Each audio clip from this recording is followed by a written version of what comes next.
Welcome back to the Gridiron Expert. For years, Boise State dominated the Mountain West Conference, but in recent years that has not been the case. Sure, the Broncos have been extremely relevant, but teams like Fresno State, San Diego State, even Utah State have battled the Broncos for that top spot and even won a handful of conference championships. And that will certainly be the case again this year. The Mountain West Conference, guys, with no divisions, is once again wide open, will be wildly competitive as all 12 teams are fighting for one of those coveted spots in the Mountain West Championship game. So welcome back to the Gridiron Expert, guys. We're so glad that you could join us today as we break down our Mountain West Conference predictions heading into this upcoming college football season, one that begins in just a little over a week. As always, please continue to like, comment, subscribe, share our videos, and check out everything down in the description below, including our expert picks over on our website, thegridironexpert.com. Again, if you want some of the best college football and NFL spread picks in the country, this is the place for you. It's one of the lowest prices in the country for some of the best picks in the country that have beat out over 80% of the national handicappers each of the last 5 years. And we can guarantee you that we will do that again. We can guarantee you a winning record. We can guarantee money right back in your pocket. We can guarantee this will be the best customer service that any handicapper in the country can give you. So go sign up today over on the Gridiron Expert and take advantage of our picks that come out next Wednesday. Take a look at our Patreon account as well for exclusive college football content year-round. And check out our mailing address. Send us some gear to the Gridiron Expert here so we can get some Mountain West representation. We'd love to get someone like Boise State or Fresno State, San Diego State, whoever it may be. Send us some gear so we can represent them in every single Gridiron Expert video. So let's just go ahead and dive on into it. We got 12 teams, we got 12 records. Pull up the graphic, and here we go. Again, no divisions in the Mountain West, and you know, we kind of misled you a little bit, right? We said, oh, the Mountain West has been dominated by Boise State, but maybe that won't be the case again this year. Well, it is. Boise State, hands down, is the best team in the Mountain West in our eyes. I mean, the Broncos squad is good, guys. We have them at 10-2, 7-1 overall. This is a loaded team that was in the Mountain West Championship game last year before falling to Fresno State, finished the year at 10-4, and now they bring back loads of talent. Starting with their quarterback, Taylon Green, who threw for over 2,000 yards, rushed for over 500 yards, and 10 rushing touchdowns as well. George Halani is back as a 1,000-yard rusher. Their top 4 pass catchers are back. 9 starters total back on offense for Boise State. 5 starters on defense back for the Broncos after allowing just 19.5 points per game and under 300 yards per game. Andy Avalos, we know he's a defensive-minded coach. That has shown during his tenure with the Broncos, will show again this year. And yes, Boise State does have a pretty difficult schedule, some intriguing non-conference games against Washington, UCF, and Memphis. Yes, we knew they'll have to go to San Diego State, to Fresno State. They do get to host Air Force, though. The schedule is not a cakewalk at all, but the Broncos, if they live up to the expectations, should find themselves back in the Mountain West Championship game and maybe fighting for a spot in a New Year's Six bowl game. Right behind them, Air Force. We love this Falcons team. 9-3, 6-2 in conference play, with a tie with Fresno State, but obviously owning the tiebreaker there. Troy Calhoun, guys, entering his 17th year with the Falcons. An unbelievable run with Air Force. And yes, they lose a lot of talent, right? They lose Zeke Daniels, they lose Brad Roberts, but this is a team, guys, that has won at least 10 games in 3 of the last 4 years. Ben Britton comes in at quarterback. They've got John Lee Eldridge back as well. 8 starters are back on defense, and that's going to be the strength for Air Force, right? 13.4 points per game. That's all they gave up last year, just allowed 254 yards per game. Loaded on the defensive side of the ball. The offense will get there and honestly be better than people think, despite losing 2 of their top players. There's a very good chance that Air Force, with the schedule they have, could be favored in their first 11 games before they face off against Boise State on the road in the season finale, which very well could be the first of 2 meetings in a row against the Broncos. And we'll touch on that game here in a little bit. Fresno State right behind Air Force, 8-4, 6-2 in conference play, the reigning Mountain West champions, but they lose their star quarterback in Jake Haener. I will say, Jeff Tedford did a phenomenal job utilizing the transfer portal. You know, they lose Haener, they lose their star running back, they lose their top 3 pass catchers, but then they bring in Mikey Keene in from UCF at quarterback. So a guy that has experience playing some elite level football. I think he's going to come in with the Bulldogs and thrive immediately. And that defense for Fresno State, sneaky good. 7 starters back, allowed under 20 points per game last year. And that secondary going to be really, really strong again this year after allowing just 189 passing yards per game in 2022. So this Fresno State team, guys, despite the loss of a lot of their big offensive playmakers, will not take as big of a step back as people think. They will be in the hunt for a Mountain West title, have them at 8-4. Again, tough schedule at Purdue, at Arizona State in the non-conference. They get to host Boise State, avoid Air Force. So some things line up where they could get back. We think they fall just short, but it's still another solid winning season under Jeff Tedford.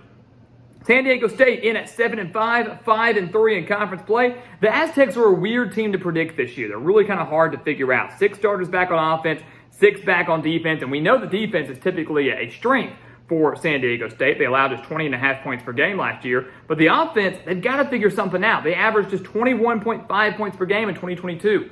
So nearly the same number for offense and defense, and it didn't translate into the most successful year for San Diego State last year.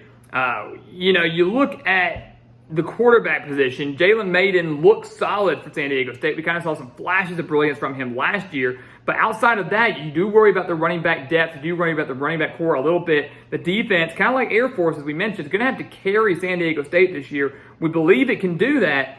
They could get off to a brutal start. They face UCLA, Oregon State, Boise State, and Air Force in 4 consecutive weeks between September 9th and September 30th. Not to mention they have to play Ohio, maybe the best team in the MAC, in the season opener in week 0. So just a brutal schedule for the Aztecs. We think they go bowling, think they clinch a winning season, but maybe not the year the Aztec fans are hoping for.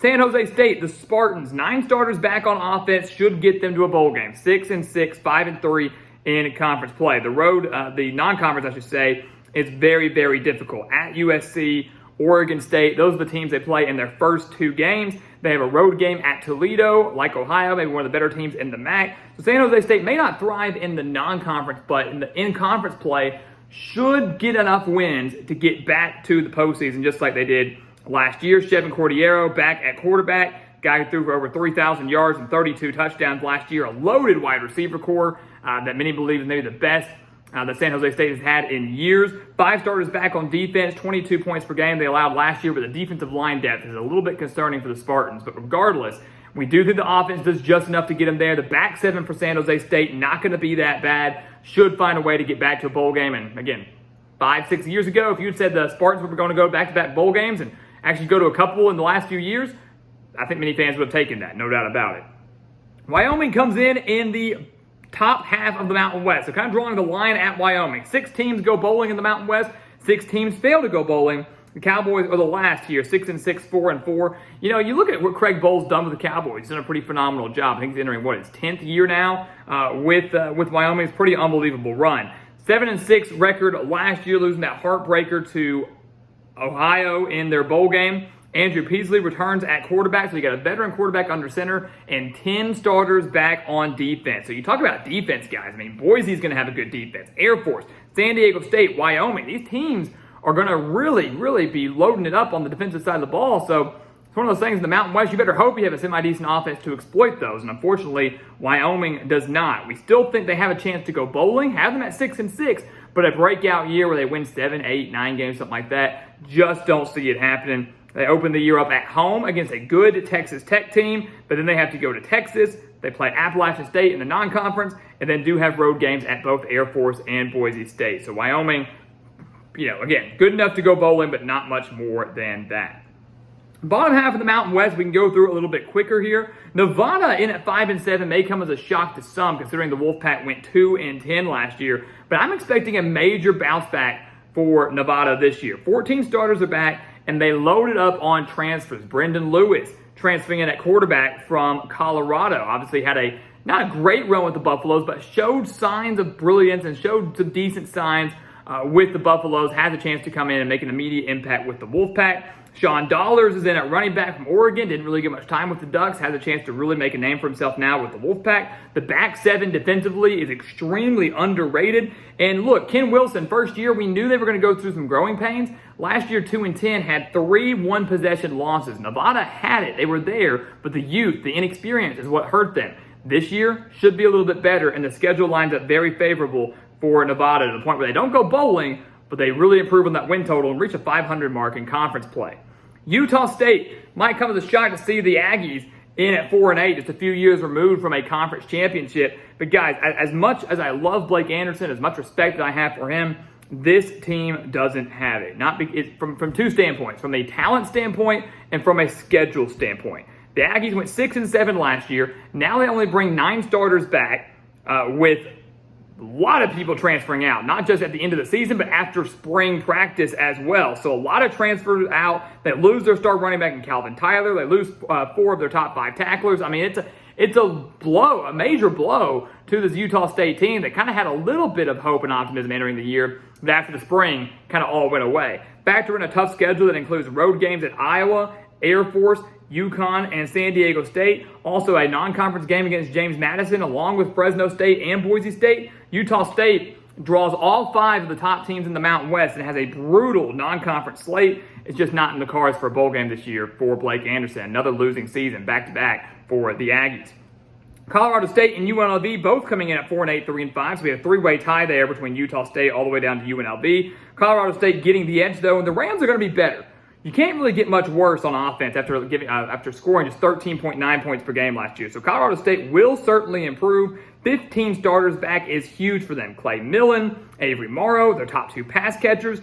Look, they've got an opportunity to do something special here. Even on defense they do, with Jack Howell, their leading tackler, returning. So Colorado State, going to be a lot more competitive, going to be a lot better than they were last year when they went 3-9. We think they show a 1-game improvement, a lot better in conference play. But again, tough schedule. Washington State, at Colorado, at Middle Tennessee, at Wyoming. They have to play Boise State. So the Rams, to us, not going to be good enough to go bowling, but certainly will be a lot more competitive and will have a couple of those toss-up games in there that could see them get to 5 or 6 wins. We have them down to 4-8. Same goes for UNLV. Year 1 under Barry Odom, new head coach with the Rebels, coming over from defensive coordinator at Arkansas, was the former Missouri head coach as well.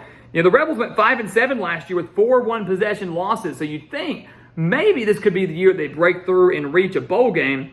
Got a veteran QB and Doug Brumfield at quarterback. Ricky White returns at wide receiver. Seven starters back on defense. A very strong secondary, which wasn't really Barry Odom's strong suit at Arkansas. The Razorbacks had the worst ranked passing defense in the country last year. But UNLV, kind of similar to Colorado State, I think it's going to be a lot better than their final record shows. The talent is there. I think they're going to be on the wrong side of a couple close games.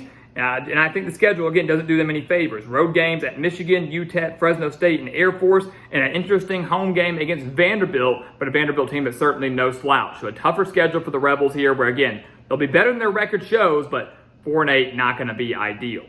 New Mexico coming in second to last, 3-9, 2-6. Here's the thing with New Mexico. They just can't put it all together. That's the frustrating thing, right? The offense is going to be solid. Dylan Hopkins transfers in a quarterback from UAB. 8 starters back on that side of the ball. They only averaged 105 passing yards per game last year. The offense is going to take a major step forward.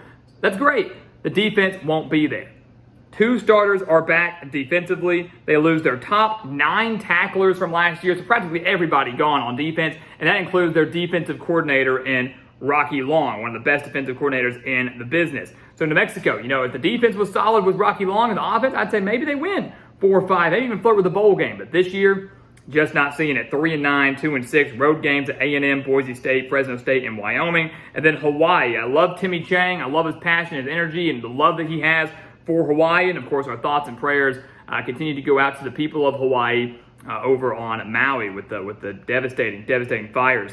But Hawaii right now, 4-9, 1-7. You know, Timmy Chang's a great guy. I think he's a great coach. I think he's going to get Hawaii there. They showed improvement towards the end of last year. The Rainbow Warriors 3-10, but had 4 one-possession losses. And that run-and-shoot offense, not going to be easy to stop at all, especially with that full system in place and a veteran quarterback in Braden Shager. But the Rainbow Warriors still have a lot of work to do defensively. 9 starters are back. They gave out over 213 rushing yards per game last year and just were really, really struggling down the stretch.